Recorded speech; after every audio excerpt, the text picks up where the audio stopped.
வணக்கம் மக்களே, welcome to the ஃபென்ச்சர் show. இன்னைக்கு ஷோவில் நம்ம பார்க்க போகிறது உப்பு கப்பு ரம்பு அப்படின்ற தமிழ் டப்டு தெலுங்கு மூவியோட ரிவ்யூ. இந்த படம் பார்த்தீங்கன்னா அமேசான் பிரைமில் அவைலபிளாக இருக்குது. இந்த படத்தில் கீர்த்தி சுரேஷ், சுகாஸ் மற்றும் பலர் நடிச்சிருக்காங்க. இந்த படம் ஒரு ஃபன் ஃபீல்டு ரூரல் ட்ராமா அப்படின்னே சொல்லலாம். ஒரு வித்தியாசமான கிராமத்தை காட்டியிருப்பாங்க.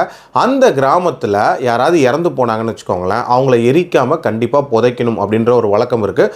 அதுவும் ஊருக்கு ஒதுக்குப்புறமாக எல்லா மக்களையுமே ஒன்றா புதைக்கிறது அப்படின்ற ஒரு விஷயத்த பண்ணுறாங்க.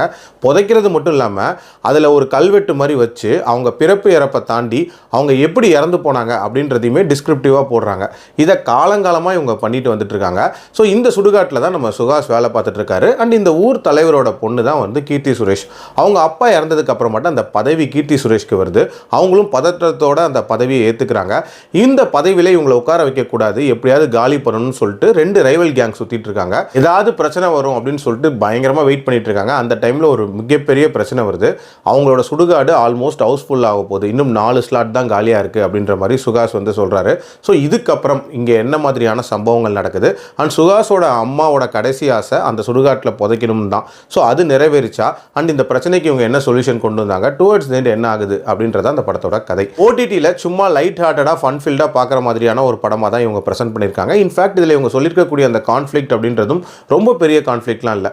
சுடுகாட்டில் ஸ்பேஸ் இல்லை, ஸோ அதுக்கு என்ன பண்ண போகிறாங்க அப்படின்ற மாதிரி தான் போகுது. அந்த ப்ராப்ளத்துக்கு இவங்க தேடக்கூடிய அந்த சொல்யூஷன்ஸ் அப்படின்றதெல்லாம் ஓரளவுக்கு இன்ட்ரெஸ்டிங்காக இருந்துச்சு. பட் ஒரு சொல்யூஷனுக்குமே ஏதோ ஒரு முட்டுக்கட்டை அப்படின்ற மாதிரி வந்துட்டு இருக்கிற மாதிரி காட்டுவாங்க. அண்ட் கிளைமேக்ஸில் அந்த ப்ராப்பரான சொல்யூஷன் அப்படின்றதும் ஒரு சிம்பிளான விஷயமாக தான் இருந்துச்சு, பட் எஃபெக்டிவாக இருந்துச்சு.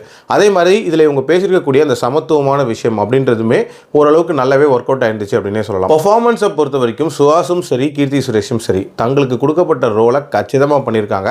எந்த குறையுமே இல்லை. காமெடியை பொறுத்த வரைக்கும் ஒரு சில இடங்களில் ஒர்க் அவுட் ஆயிருந்தாலும் இந்த படத்தோட ஒரு முக்கியமான பிரச்சனையாக நான் அதை தான் பார்க்குறேன். அதாவது ஃபோர்ஸ்டு ஹியூமர் அப்படின்றது நிறைய இடங்களில் இதில் இருக்க தான் செஞ்சிச்சு.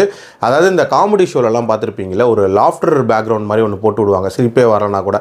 அந்த மாதிரியான ஒரு விஷயம் இதில் நிறைய இடங்களில் நடந்த மாதிரியான ஒரு ஃபீல் அப்படின்னு தான் இருந்துச்சு.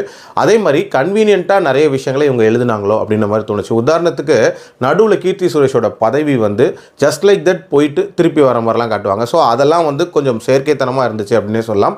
ஓவரால் பெருசாக லாஜிக்லாம் இல்லாமல் சும்மா டைம் பாஸ்க்கு ஒரு படம் பார்க்கணும்னு நினச்சிங்கன்னா கண்டிப்பாக இந்த படத்தை ட்ரை பண்ணி பார்க்கலாம். என்னோட ரேட்டிங் இந்த படத்துக்கு 2.9 out of 5.